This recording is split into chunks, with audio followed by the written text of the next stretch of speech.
Okay.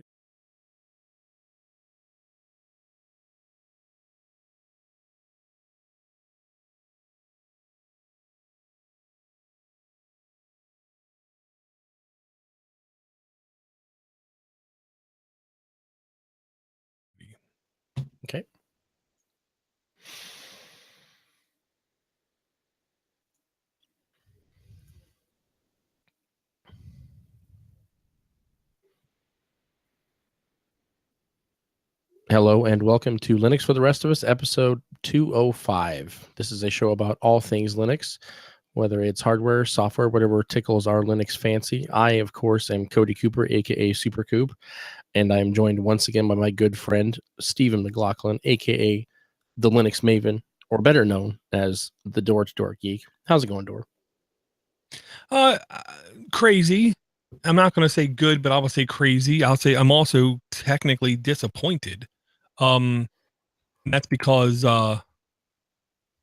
Kansas Linux Fest people scheduled their conference on Mother's Day weekend. So I'm not going to that conference anymore. Never mind. Sorry. I'm pretty sure I like being married.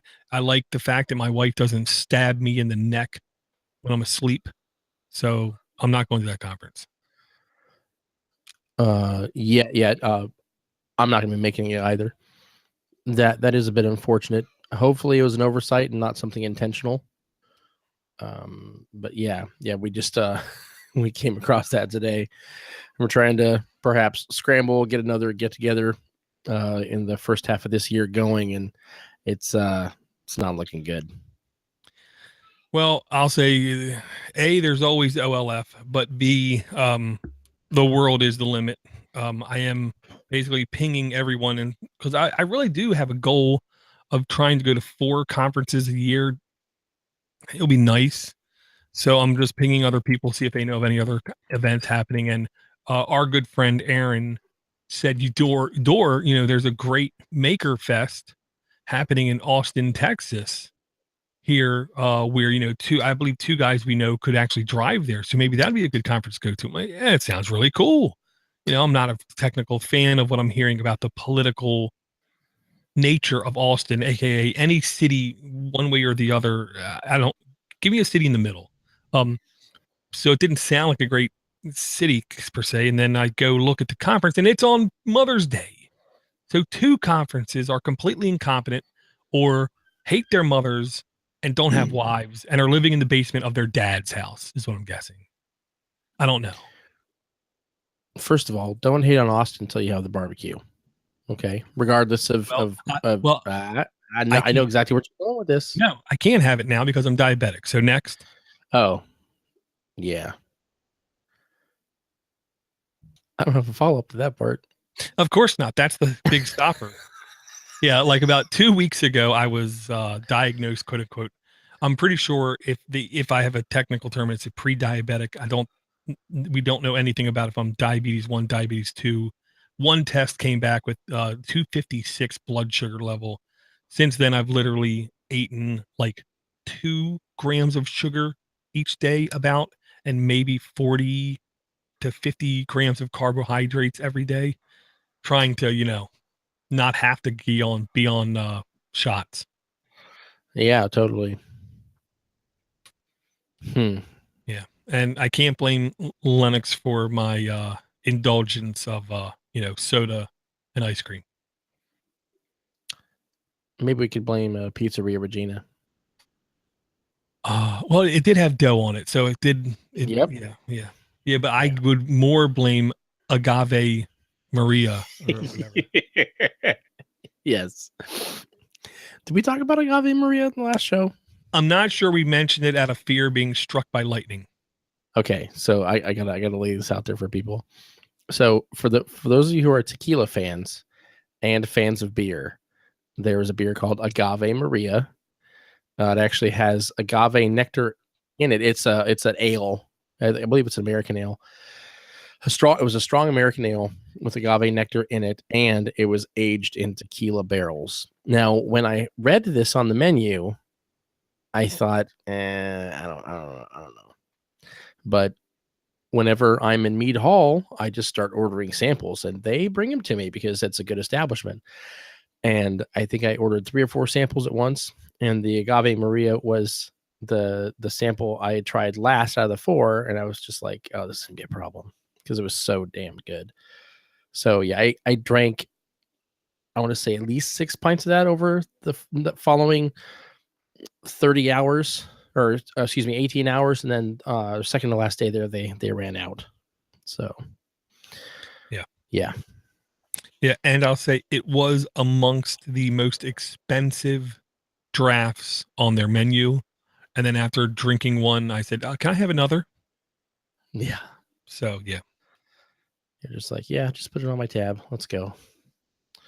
Buckle in. yeah, good stuff. So I'm looking for other conferences. I'm 99.99999% sure I'm going to OLF. Not sure if I'm going to give a talk or not.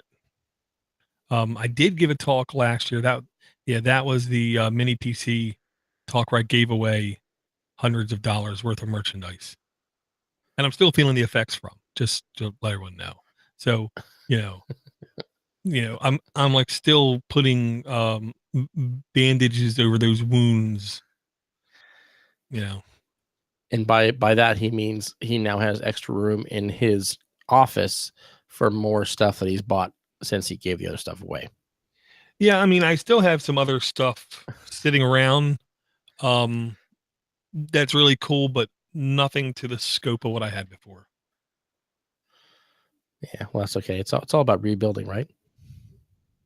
Sure, yeah, and I have like this is a it's like a game kit from the CHIP chip people, which is actually pretty cool. It has like a very neat. Has a Super Nintendo controller in here. That's that. The L and R are little. Is that an iBuffalo controller? No, this is something they had basically branded for them. Oh, got it. Okay. So it technically works. Yeah. Not great, but it works. Huh. Well, as long as it ain't Mad Cats, I guess we're okay. Oh, too soon, my friend. Too soon.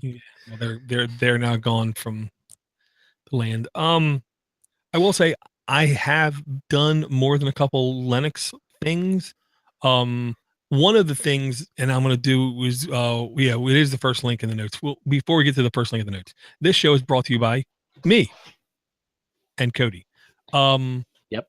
And the Podnutz, and the Podnutz community in general. If you like these kinds of shows, we're not going to put you through 3-minute ad rolls where we constantly drone on about things that we actually don't use or like. Unlike a large amount of shows out there, but I'm sure there are plenty of shows out there also where they really are passionate about their ad sponsors. I'm really passionate about the positive nature of the huge majority of the Podnutz people out there. I've had multiple people tell me that I've actually had multiple people now contact me in the last couple of weeks asking me if I can sit with them, talk with them about how to build a community, how to build up a podcast, what's the proper way to do SEO and all these other kinds of things, because they witness the Podnutz people and they're like, I can't believe how positive they are. I can't believe how nice they are. I've not met places like this before on the internet. And it's because of you guys going to places like podnuts.com/Amazon that enable us to basically control our own destiny, control our own fate, and really only have really nice people help out in the community, help spread the word and interact with each other and help teach each other about all kinds of stuff.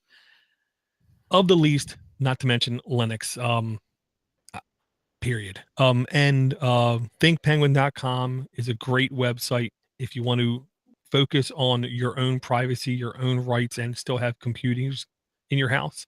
If you need a coupon code for them, don't hesitate, shoot me an email. I have plenty of coupon codes, and if I ever run out, I was told just ask for more and I will get more. So I encourage people to support them. We all have to make our own votes, and we vote with our money. So if you're okay with companies lobbying our government and being able to sell our information away and putting you as only a consumer and not a benefit to the company, then don't shop at Think Penguin. But if you prize your own personal rights and freedoms, I heavily encourage you to at least check them out. Yeah, really good company. Good outlook on technology and helping people in the community and those people that would want to have a very specific experience, I'll say. So if you haven't yet, or if you haven't in a while, I would urge you just go take a look at what they do have for sale. Even though they have a recently reduced catalog of items, there's still a lot of good quality stuff there. So I would urge you to at least check it out. Maybe perhaps some of the stuff there wouldn't fit your needs, but much like we were speaking to earlier with community, with your personal community or people you interact with online, if there happens to be a need for a product that they do sell that comes up that you're aware of someone that you know, then you can refer them to Think Penguin as well, and then help not only benefit them, but help spread the word. Absolutely. And literally don't forget, if tomorrow there's a apocalypse, you're going to need people like Hacker Bob in order to stay alive. I know I could put my PowerBook G3 in front of Hacker Bob and just say, "Hey man, go get it done," and he would. Yeah, exactly. So yeah, I definitely encourage you guys to help the people out. I will say one of the things that I think are causing other content providers to slow down, refocus, or just say bye, is the fact that I think in our modern computing environment, there is such a ridiculously huge percentage of people that don't need full desktops. And what I mean by that is Chromebooks are selling like obsessively well. I think that this was the first time they went a full year and actually outsold Apple MacBooks. That's correct. Which I will say is not as impressive as it could have been, just because of the state of the MacBook and how in the last 3 years they've not really done what they've done in the past, is what I'll say. So Chromebooks are killing it in every shape, way, or form. Then you have Android on like the top 500 whatever websites doing stats on their visitors. Android is now officially, quote unquote, the number one browser on the internet, browsing computer on the internet, and not Windows computers. There's more Android devices connecting to these servers than Windows devices, period. That is also insane. So I don't think, sorry. I'm sorry. Just to clear that up, we don't mean Android versus Windows Phone. We mean Android versus any Windows computer. Yeah, just computers. So everything taken into considerations: iPhone OSs, Android OSs, Windows OSs, Mac OS X, whatever OSs, BSDs, all of them. If you look at them all in total, the number one largest number is now Android devices. So I think a lot of people, huge number of people, are only using stuff like the desktop browser. And that's to be honest, the one place I am seeing at least some innovation. To me, desktop apps are doing stuff, but they're not doing it close to the rate they were 2 to 3 years ago. PC gaming is still fine. And by PC, I mean x86, x64 processor gaming. It's still doing fine. Linux gaming is definitely getting better. But the numbers are browsers, and Vivaldi is a browser, I believe. Oh man, Cody, we brought to this show. My sense of timing is almost as bad as my eyesight. So don't be shocked if I'm way off when I say this, but I believe it was about a year ago we first brought Vivaldi to the podcast. A couple months later, they did an interview with the lead dev on Tilts. Really smart guy. But I was spurred again to go try this browser out again. It is unbelievably okay. This is so gimmicky, Cody. I can't help it. If there was a handcrafted, locally sourced, organically grown, single batch, all that kind of BPA free, BPA free, MSG free, gluten free, browser in the world. This thing is really sexy, is what I want to say. Vivaldi browser has gotten much more full featured. The last time I used it, they had a note feature, an email feature, all these features in the browser that were not yet enabled and you couldn't use. One of the newest features that they just enabled is a incredibly detailed and analytical statistical way to look at your browsing history. This alone has enough lines and colors to keep someone under my ADHD condition extremely satisfied in just clicking around and seeing what kind of information I can, get out of it. So I did install it again on my Upboard computer, which is basically a Raspberry Pi size computer, but it's an x86 processor running an Intel Atom processor with 4 gigs of RAM, I believe. I always used to have it installed Chrome and Firefox. And it was really just in case one broke, I had the other. Well, now I don't have either one of them installed on most of my computers. I either have Brave, which is striving to be a ad-free browser. There is some kind of back support mechanism you can do, or Vivaldi are the two browsers I'm using back and forth, and I don't feel like I'm missing anything. And to me, that's shocking. I haven't heard about Brave. That's interesting. I will. Yeah, I remember very briefly playing with Vivaldi when it was either shortly before or shortly after we mentioned it on the show.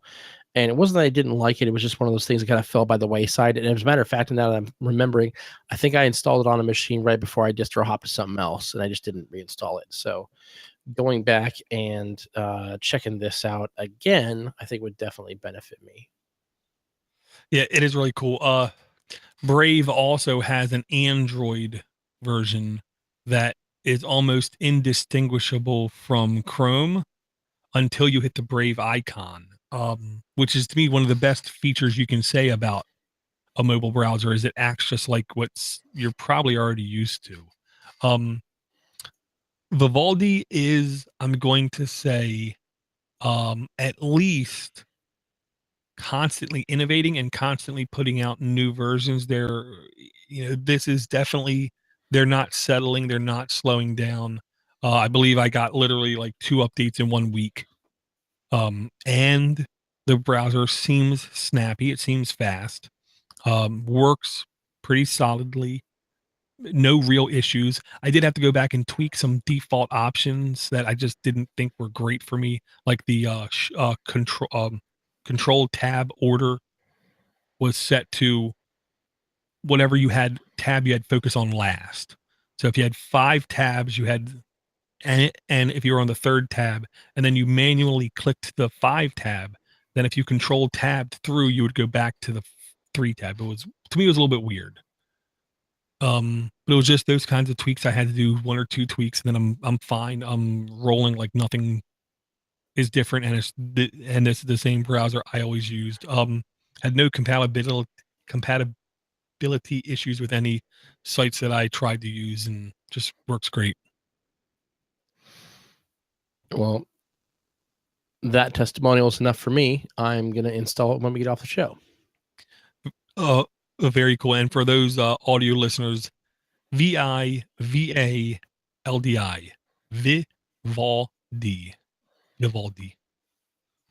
Very cool. Once again, Door doesn't give himself enough credit for correctly pronouncing something. Yes, you're correct, Door. Well, the only reason is because I've heard so many other people by now on so many other shows mention it. Or else there's no telling what it could be called. This next one, I think, is more along the lines of someone who's striving to be an administrator, or an administrator wanting to show a youngling, a trainee, a junior on how to do the basics of how to do some sysadmin type thing. And one of the things I know is huge in enterprise and even some small businesses, even if you use stuff like WatchGuard routers and stuff, all these things are firewalls.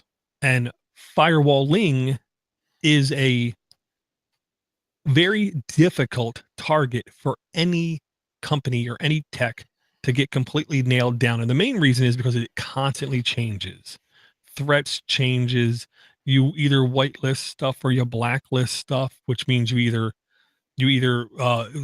stop everything from getting through and only whitelist things that can get through your firewall, or you have the firewall completely opened up and then you blacklist, you turn off things that can't get through. No matter how you do it, you're never done. Which is good for job security, but you are literally never done. And a lot of these systems, especially on Linux BSD, use what's called an IP tables backend. This is like how all backups seem to use rsync on the back end. They put their little pretty GUI interfaces on the front to try to woo people over and give them really easy optional things they can click and drag and highlight and select, but it's just rsync on the back end. Firewalls use IP tables on the back end, and most of these systems, technically speaking, if you really know what you're doing, you can access via the command line and do all the rule changes and rule updates you want. Well, if you're brand new to this, you might need a GUI on this task. And there's one here called Firewall Builder on Linux.com. They have a little article. It's called FW Builder, and it says it's a unique graphical firewall tool that allows the user to create objects and then drag and drop those objects into firewalls. So it's a definitely like, what you see, what you get type of interface where you can very easily create. I'm going to use catchphrases like dynamic rules. You can really set filters on your firewall that otherwise would be very complicated to even imagine, much less create. I did ask two people I know that were firewall people if they heard of this. Both of them said no. One of them had a chance to look at it and said it did take a couple seconds to really grasp what was going on, but once they got it, they thought this is really easy. When we want to make to him, it was like to validate what I know and what I do, kind of thing. And he said it was really good for the junior tech, so he was going to keep it in his toolbox. Yeah, it definitely looks interesting. I mean, especially with people that want to learn this stuff. I know that we were talking with who earlier? Oh my gosh, Martin. Oh, Martin. Yeah, yeah, Martin Rambo Bando. Yeah, he had to take the knife out of his teeth just to talk to us on Voxer earlier. But yeah, he's playing around with some firewall stuff at home, including some specific firewall hardware. So being able to dig into a tool like this, and I briefly read this article earlier. Definitely looks like something I'll want to kind of dip my toe in, but it might be a little further down the line for me. Yeah, I mean, this is the kind of thing I really would love to get into, but it's the kind of thing, if my brain is a chessboard, there's only so many pieces I can keep track of before I start losing track of things. Networking is one of the things that I am incredibly incompetent on. I literally just know enough to jump from computer to computer on my network and basics like that. I understand IP. I understand DNS. I hate DNS inside of enterprises because when that breaks, everything goes to hell in the handbasket. I understand DHCP, but when it comes to the very touchy security focused aspect of a firewall, that's when I get a little shaky on having confidence in. So every time I need a change on the corporate firewall, I literally turn to my one friend and buy him lunch and say, "Excuse me, sir, is there any way you could have helped me with this rule?" Kind of thing. But yeah, and honestly, if we were running a Linux solution, I'm pretty sure I could, on a test machine, load this tool, figure out how to build the rule, and export the text for it, and just send it to him for validation and for implementation, and it would work. But without a tool like this, yeah, no confidence whatsoever. It'd be a little difficult. Just a shade, I'll say that. A hair, a smidge. Yeah, and I will say really quick, Linux.com, it seems to have changed in the last couple months. I'm not sure when it happened. They're having much better detailed articles written up. So I really do highly encourage people, if you think you know what's on Linux.com, go check it out again. Like this one has a very good examples of what kind of rule you want to make, and then it basically leads you step by step through a little bit of the process of first getting up and running on this tool, which I think is really cool. Oh, and this article is literally from 2011. I don't know how it hit my streams and feeds this past couple weeks, but it did. But this article is literally from 2011. So apparently they've been doing this kind of thing for a while, or they used to. I'm not sure. Yeah, that is interesting. Or maybe it just got updated or something. So something changed and they just threw it up there. Yeah, or somebody just found it and thought it was awesome. Yeah. I will say this next one really quick. Years ago, literally 5+ years ago, I remember mentioning a tool to, it was like, I used to relate it to like CC Cleaner on Linux. Because there is no CC Cleaner on Linux, and it was called BleachBit. BleachBit. And honestly, it's a pretty good tool. And then all of a sudden, I started seeing it on Windows. And when I ran it on Linux from time to time, I had people tell me when they checked all the boxes, because that's what you do when you clean your system, it would once in a while break stuff. So BleachBit expected you to be a true administrator and know what to click and what not to click. After that, they did start to get a little bit better about warning you about what you're clicking. But here was another one that I found that I just thought was gorgeous. I really hate to say it like this, Cody. It's so good looking, I thought it was using Flash on the back end. Whoa.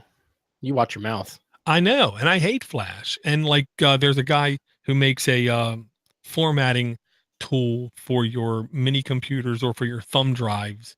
And I looked at it, I thought, man, this is a great looking tool. I'm going to go download it. And then I look at it, and it says that you have to have Flash installed. I literally emailed the dev and said, what the hell is wrong with you? Why would you base something off of Flash on the desktop? I don't want to even install it on my computer. And a lot of people don't. I said, so you're literally losing a certain number of people just because you're using Flash. And the impression I got was, well, that's what I knew how to write it in, so I did. Right. Yeah. You do run into some of that every once in a while. Like, this doesn't make any sense. Why was it done that way? Oh, that's the tool that I was trained in. Right. But that's the way I've always done it, or something. Yeah. It was like that before we all got here. Yeah. Because my chi told me to do it in that one. Or something like that. But I really do highly encourage people, if you're in any way looking at designing an application, and here's the tangent, really. The real reason I like this application is I literally brought it into work and showed some system devs alternate types of interfaces versus how we do interfaces at my job. I really do like the look and feel of this app. Even if I never click on System Cleaner and click clean, I almost want this app installed just so once in a while I can launch it and remember what a good application is supposed to look like. Maybe it's just me. Maybe I'm completely wrong, but I really do like this app, and I really do think it works really good. And if I find out that what I installed actually went behind me and installed Flash, I'm going to be really upset. Yeah, that could be a little hairy. Yeah. Apt cache search here. But I will say that not only is seeing something like this cool, because I'd never come across it before, but also it fills that need for the potentially the newer user, because it does definitely fit in with, I mean, especially with system cleaners and file cleaners being prevalent in the mobile OS space. This is just something else that you could potentially hand to a newer user that they might say, oh, I don't run antivirus. How do I, maybe clean up my system, check for duplicate files, which I'm sure this does, et cetera. Now this is another replacement or like offering that you can turn someone in that situation toward in order to fill that need for them. So I do like seeing this. Yeah. Yeah. And for the new user, it gives them a good idea of possibilities even. You know what I mean? Mm-hmm. Because like everyone wants to know, where's device manager? How can I look at my hardware? And I have had people ask me, I use sorry, I'll say it right. I use CCleaner on my Windows computer. Well, don't I need to do this on mine? Mm-hmm. You know what I mean? So I can at least give them an option. It's better than they ask me about defrag tools, you know? Yes. Yeah. And because here's the really unbelievably quick tangent. If you get to the point on Linux, on any Linux install, that you do need to defragment, you have too much crap on your hard drive, period. Once you go above 80 something percent, maybe 90%, Linux will uncommonly slow down because the way it throws files on the disk, it doesn't need fragmentation, but it also assumes you're not going to fill your damn drive up. So if you look at your drive and you see it's mostly filled, like almost 90% or more, get rid of files. You don't need to defragment, and you don't ever need to defragment a file on Linux, period.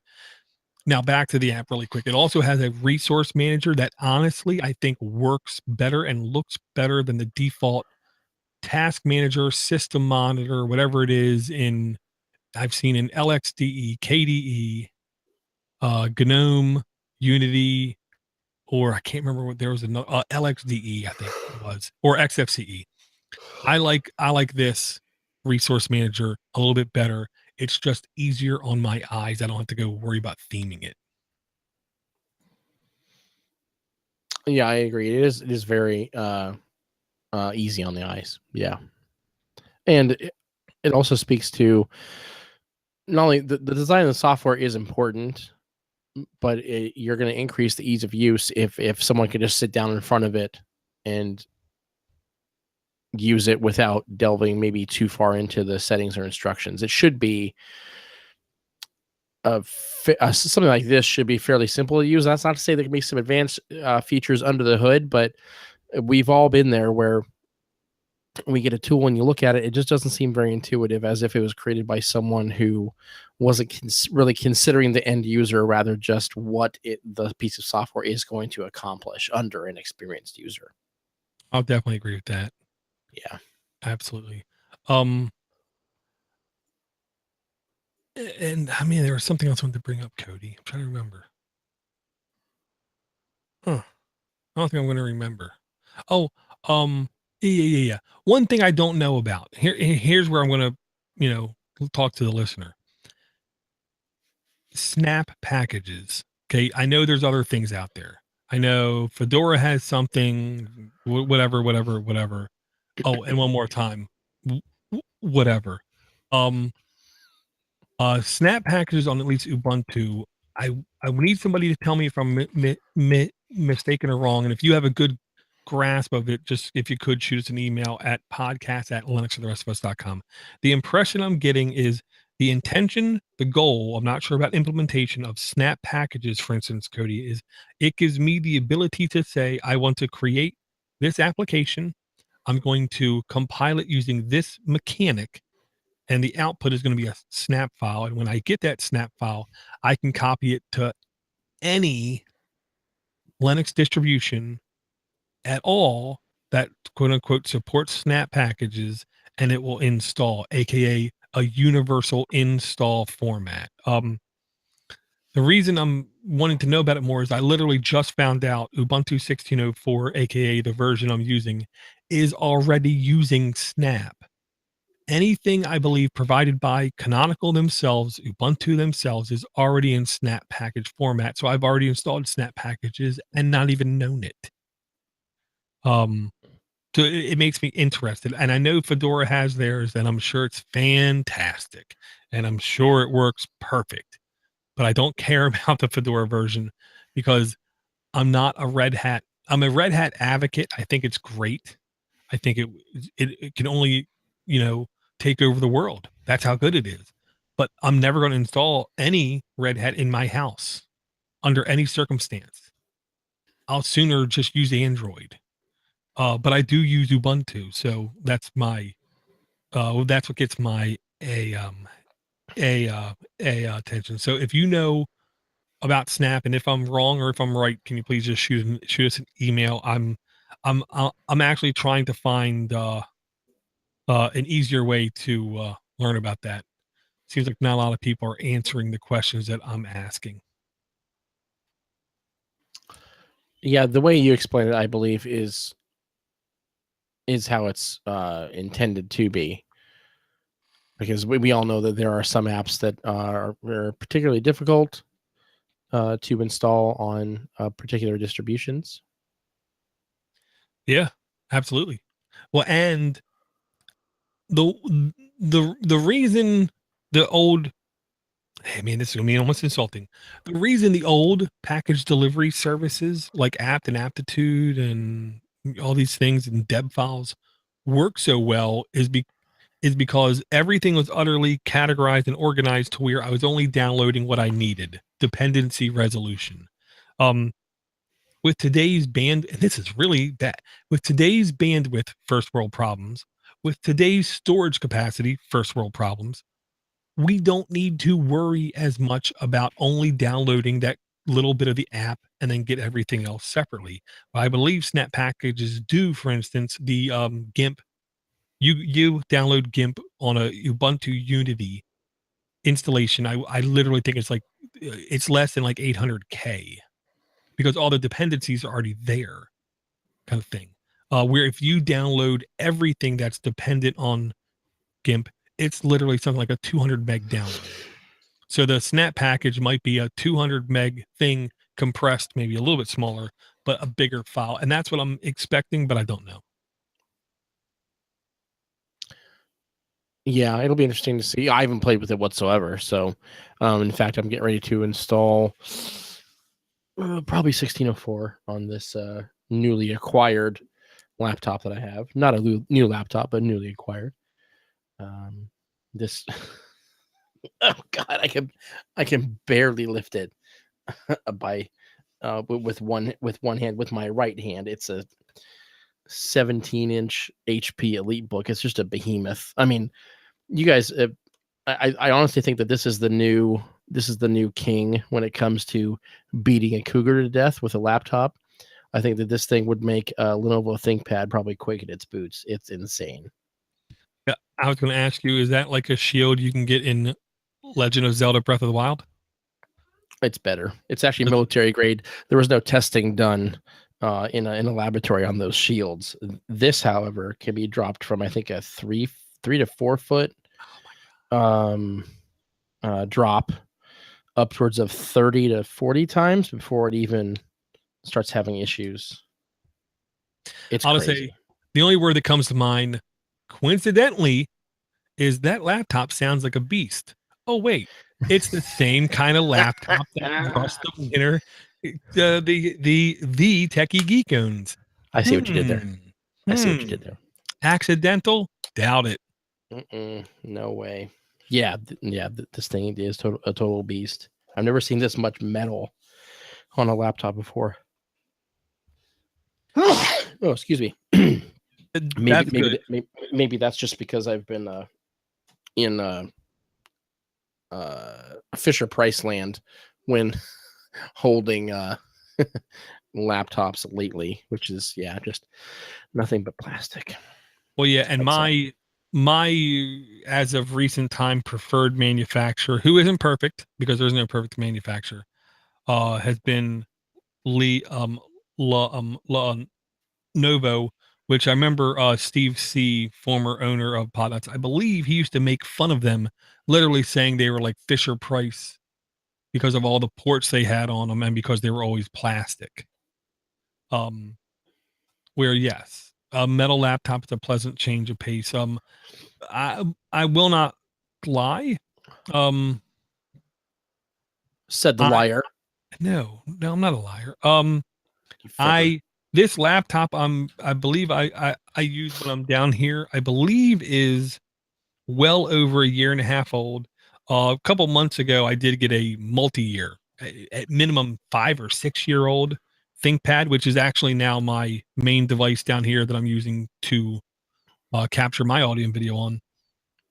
I'm going to take a look at the Think Penguin laptops here and see if one of them are going to be my next one.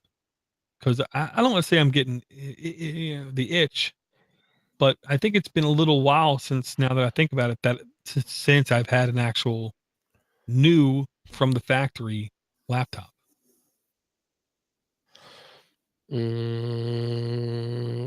me, it's about 5 or 6 years now. Wow. Yeah, just because I mean, yes, a lot of us are converting over to using our mobile device so much, and between that and using my Chromebook, which is now, it's officially dead. My Acer C710 is actually dead. It will not boot anymore. It's not a battery issue. I'm gonna have a proper miniature tombstone made, and I'm gonna bury it in my backyard. And then generations from now, when they uncover it, they'll know it was an important machine on humanity, or perhaps the downfall of humanity. Who knows? But it's going in the ground. Well, to quote David Spade from Coneheads, it will be missed. Yes. Yes, it will. Hell of a guy. But I have a new purchase in mind, which I'll speak about on a future show. Maybe not even this show. Oh, okay. Well, no, actually, it will fit in with this show for one specific use case, which I won't be able to create on it, but I'm sure that based on the parameters of this device, I will be able to one day install Linux on it, and that's enough for me. Like my initial guess, which I don't want to respond to, a Surface, but I'm not going to go there. Oh wait. Oh no. Oh, a MacBook. That's it. You're like going to go the way of Nightwise and get a MacBook. Oh my no. Okay, so no, well, but you remember the first machine I installed Linux on, don't you? I unfortunately do. Yes. Yeah, it was a MacBook. It was one of the 2005 white MacBooks, because it was literally the only machine that I had with an Intel processor at the time. I remember I haven't told this story in a while, but it was Ubuntu. It might have been 7.10. Oh no, excuse me. It was either 8.04 or 8.10. It was still the brown, orange, yellow. Right. I remember I installed it on my lunch break at work, and it was probably the third night in a row. And it was working graveyard at the time. Finally got it installed after some failed attempts. And I remember getting to the desktop and like just feeling overjoyed. But then, of course, the Wi-Fi wasn't working. Of course. So, the mouse pointer was super laggy. There was issue X and Y and Z, but damn it, I installed Linux, and then it's been all downhill from there. I'll tell you what. I understand. It's a slippery slope. Yeah, another kind of expounding point. I couldn't believe what I heard when Nightwise said he was dropping Linux. Here's the thing. I stopped being a preacher of software years ago. Here's a good example I'll give you. Business. The only priority is money. The quicker you make it, the better off you are. The least you spend to get it, the better off you are. Like for instance, I could go buy $100 and change device. It can have 5 gigabit NICs, and it can be the most customizable firewall in existence. I can have remote administration. I can have a GUI interface. I can have it automatically backed up. I can have it do monitoring and notify me of new things on the network. And it can do all kinds of intrusion detection and all kinds of stuff. Or I could buy WatchGuard. I always call it Watchdog. WatchGuard routers. Or there's many versions. There's many companies, whatever. And as a company, the reason I would buy a WatchGuard is if it ever breaks, I don't have to work on it. Here's the real reason why I buy it. Why I would buy it. Because I'm thinking about my customers. I'm not thinking about me. I'm not thinking about my own personal morals. I'm not thinking about my own personal ethics. I'm not thinking about saving the planet. This is not Captain Planet and the Planeteers. Okay. I'm thinking about my customers' sanity, my customers' longevity, and my customers' happiness with me, even if they decide to leave me. If I have my own custom piece of hardware in there doing all the firewalling and all the natting, and they hire a new company to come in after me, they're going to say, what in the hell was this guy doing? What in the hell is this? And they're not going to know anything about it. They're not going to know how to use it. They're not going to know how to control it. They're not going to know how to update it or anything. Where there's a WatchGuard router in there, they say, oh, it's a WatchGuard router. And even if they don't know what it is, they can just WatchGuard router, type it up, and they can say, oh, here's the company that sells it. They offer support. Here's the customer helpline number. Here's all, and they have support. Or if they're competent at their job, they'll walk in and say, oh, it's a WatchGuard 3224. What's the username password? And then they'll know exactly how to work on it.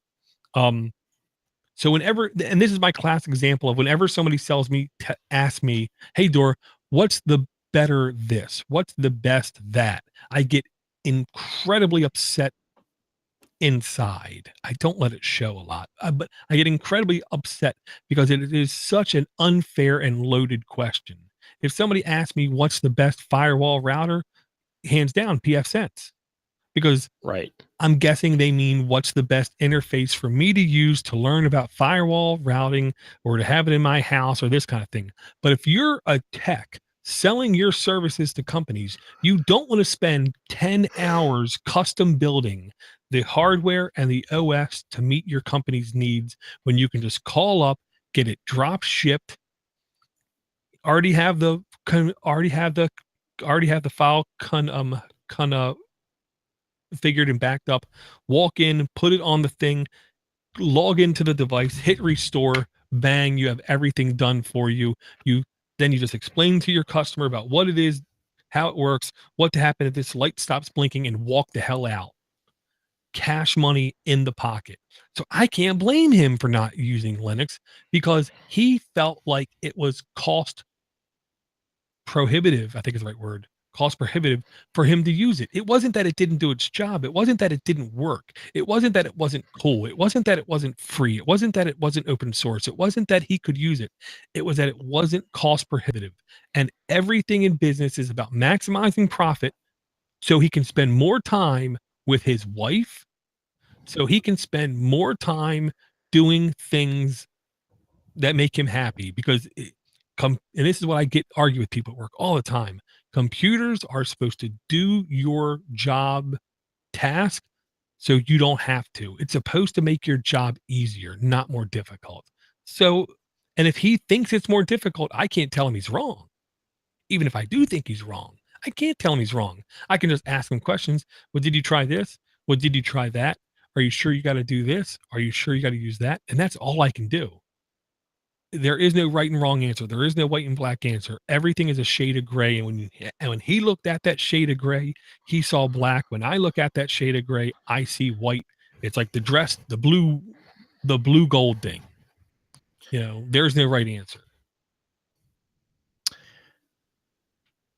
On the contrary, I think if he spent a little bit less time, and yes, this is advice Nightwise, if you're listening to this, and anybody who knows him, feel free to pass it along. because it's going to be good life advice for him moving forward.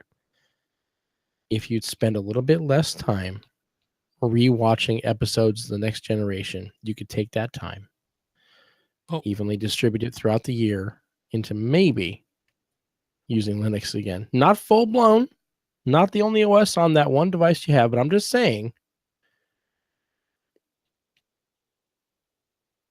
I thought he was more. What? So I'll say I thought he was more of a Star Trek guy. I mean, Star Wars guy. Trust me, he likes The Next Generation.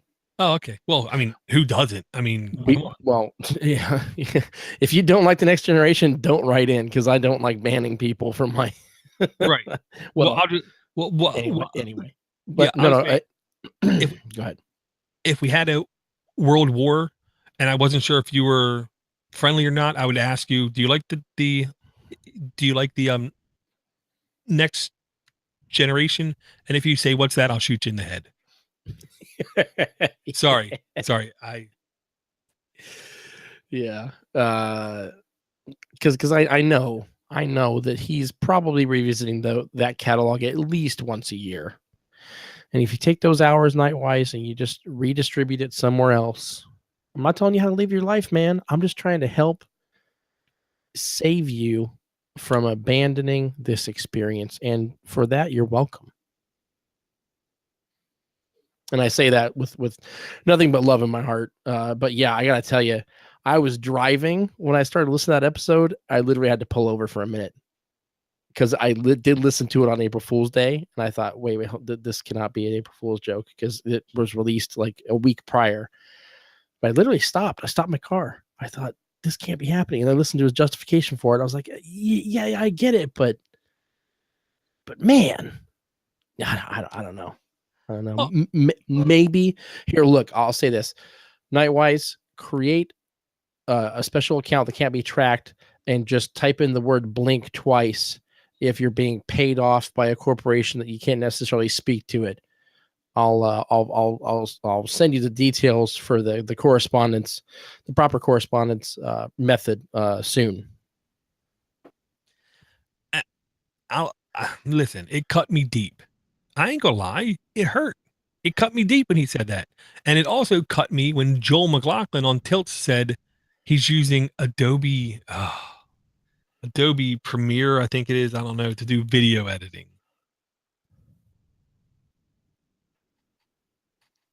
That wouldn't really bother me. Joel can do what he wants. But seriously, Nightwise isn't using Linux anymore. Well, it's just listen, Adobe's Canadian, so I don't completely hate them anymore. But at the same token, Adobe is the worst set of proprietary lock-in. They are the lock-in tools masters. Yes. It's literally like Medusa. You look at the eyes for too long, and guess what? You're done. But here's the thing: on Windows, you don't have the option of Final Cut Pro. You can use Sony Vegas. There's of course Avid, which costs ridiculous. I mean, you want to talk about lock-in? I mean, there aren't that many options. Having said that, though, I will say that when I was in college, I did have the good fortune of having options as far as the software that I was doing video editing with. I mainly settled a little bit between was a Final Cut Express and Final Cut Pro, because Adobe Premiere at the time, it got the job done. But I'll say, yes, you can use Adobe Premiere to edit video, and yes, you can drive an 18-wheeler with chopsticks while using them to navigate the steering wheel. Either way, it's probably not the best way to get the job done. Yeah. Sanity is number one. And that's the real reason why I'm disappointed. And I feel cut. Because I know, I'll say me, and I know I can get anything I've ever needed to accomplish on any operating system I have in front of me. I don't think I'm special, even though my mom called me special all the time. But to me, nothing about it is difficult or hard. I almost And I know, here's the thing, I know those two guys do too. They feel a sense of excitement when they figure out how to do the stuff better than even the application or the OS was designed. What I think is the real thing is they neither of them had the time to invest to figure it out. And let me tell you something. The one thing I know I don't have enough of is time. Oh yeah. So, and that's where I then lean back on, I can't blame them. Am I hurt? Yes, extremely. Yes. But, you know, Logically, I understand it. I respect their decision. I mean, well, I'll just speak on their behalf. I respect his decision, but still, it does hurt. It honestly, it felt like I lost a friend. yeah. And I haven't sent him a message yet. I had really mixed emotions when I listened to the episode. And for those of you who may not have any idea, nightwise.com, night KNIGHTWISE.com. Check it out. Well, actually, don't check it out until I swear out this Linux mess. I'm gonna I'm gonna draft him back onto a different team here. Maybe he just wasn't using the right distro. I don't know, but we'll figure it out. Yeah, I have yet to correspond with him directly since. Hell of a guy though. No, seriously, if you're not familiar, this is an excellent time to be turned on to another network, another great resource of content. I mean, back catalog is near a decade, if not, well, actually longer than that with some other stuff he's been involved with. But yeah, definitely go check out his stuff. Good stuff. But yeah, I'm gonna make a point this week to go listen to the episode again, maybe take some notes, collect my thoughts.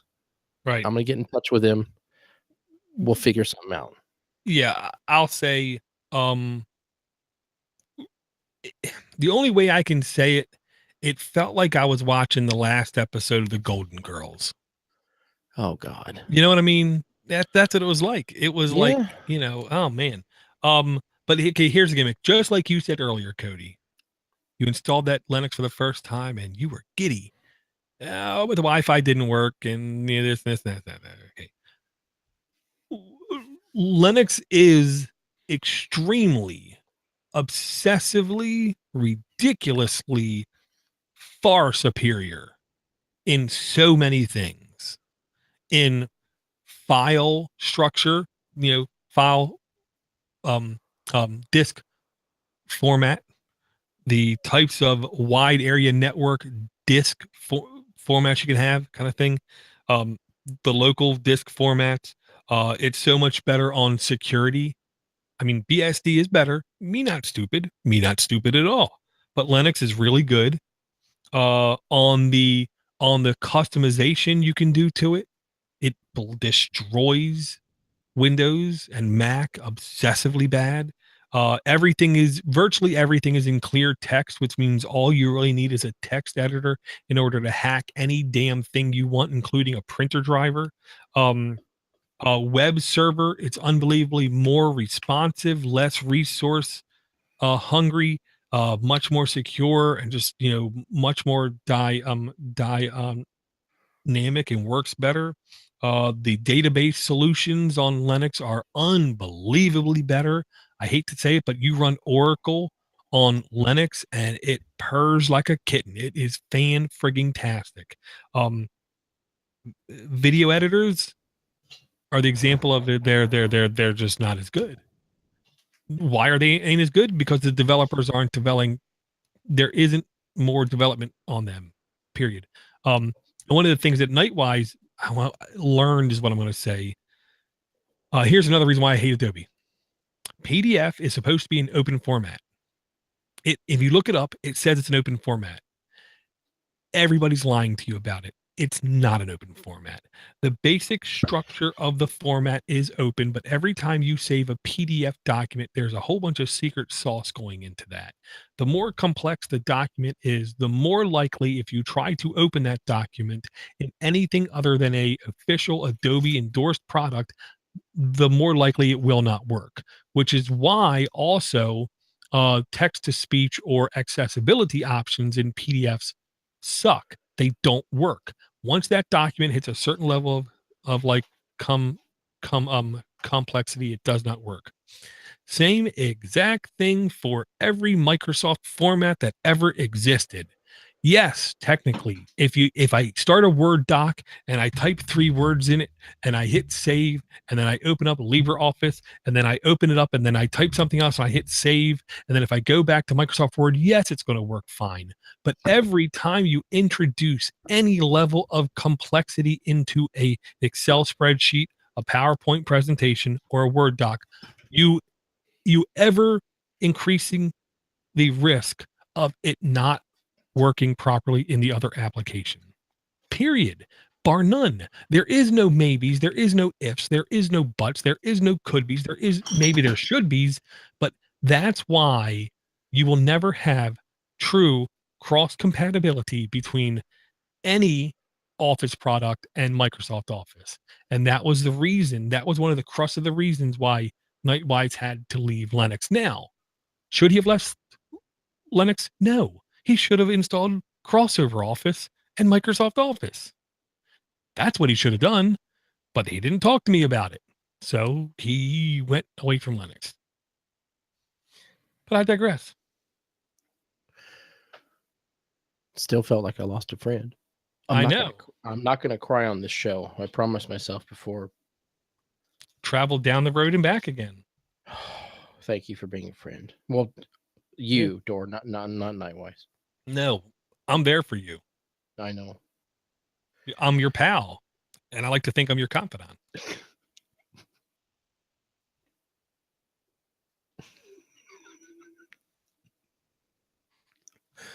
I don't have anything else. We literally can't go anywhere else. I don't know if tonight. Door, I would ask you where we can find you online, but seriously, if you've been listening to the show this long enough and you don't know, then that's your own fault. I'm just going to leave it at that. DoorToDoorGeek, the word 2, not the number. Door, was a pleasure this evening. As always, if you want to, I am Cody Cooper, aka Super Coop. If you want to send in an email, please send it to podcast@LinuxForTheRestOfUs.com. If you want to correspond with us via voice, we told you have a phone number you can call. It's 7076-PODNUT. That is 707-676-3688. Please leave us a voicemail. Normally, I say try to keep it under 90 seconds, but we haven't gotten a voicemail in a while. So you know what? We're going to leave a 10-minute one. Go ahead. Are we going to listen to it all? Play it all? Probably not. Use your best judgment. Just please give us some correspondence. We'd love to hear from any one of you. You want to support the show, you want to support the network that is Podnutz, and you happen to shop on Amazon, please don't hesitate to use our affiliate links. That is podnutz.com/Amazon. You visit that site, you go straight to Amazon, view it as you would any other way, but we'll get a little kickback in the way of a tiny commission, and then put that money toward all sorts of equipment and services and products that we need. Let's keep pumping these shows out for free, not ad supported. We'd appreciate it. Thank you very much, everyone, for listening. We do appreciate it. We're now into month 4 of 2017. I survived April Fool's Day. Did you have anything crazy going on this year on April Fool's Day, Dor? Did you get zinged by anything in particular? I didn't get zinged by anything, but on Reddit. But while I was browsing Reddit, I saw what was maybe the best April Fool's joke of this year, and that was if you directed your browser toward one of the adult video sites. I heard this, yeah. It basically popped up and said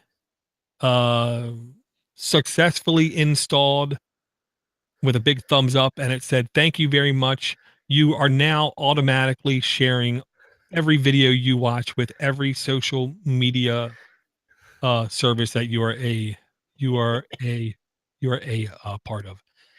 And yeah. I thought that was fantastic. Yes. And then in a panic, people would click on it on this window that popped up, and then on the next screen it said something effective. Oh, April Fool's, just kidding. But yeah. That one I did read was good. ThinkGeek.com, of course, is always great to to visit on April Fool's Day, because they have those fake products they make up every year. This year, the best product I saw on there, well, the first runner up was a Where's Barb book. So like Where's Waldo, but it was Barb from Stranger Things. Very, very niche audience there. So if you get the joke, you do. If you don't, you don't. That's fine. But I would say the best item they had on there, a fake item, of course, not actually available, but it was called a swimming desk. It was literally a large acrylic above ground pool that had a computer desk at one end of it, so you could swim while you were getting your work done. That is fantastic. I thought that was pretty neat. But the best April Fool's joke this year, which wasn't even really a joke, it actually happened. But if you're a Rick and Morty fan, it was going all over online all day. Hey, because the first two seasons of Rick and Morty have been widely received. However, a little long in the tooth. We want season 3. We wanted season 3 for a long time now. It's got delayed. It was announced on April Fool's Day. We will be airing the first episode of Rick and Morty season 3 on AdultSwim.com for this many hours, just in a loop. And everybody thought, yeah, okay, whatever, guys. We don't appreciate your shenanigans. This is not funny. We really want season 3, except they really did air the first episode all day in sequence. But they did something else special too, which I didn't understand for maybe the first 15 seconds or so that I was listening to it. But they had this weird audio playing during portions of the episode, which I didn't quite get. But then I understood what they did. They actually Rick rolled us in the way of playing the Rick Astley song, Never Gonna Give You Up, but they cut audio from previous episodes from previous seasons to have different characters sing the song.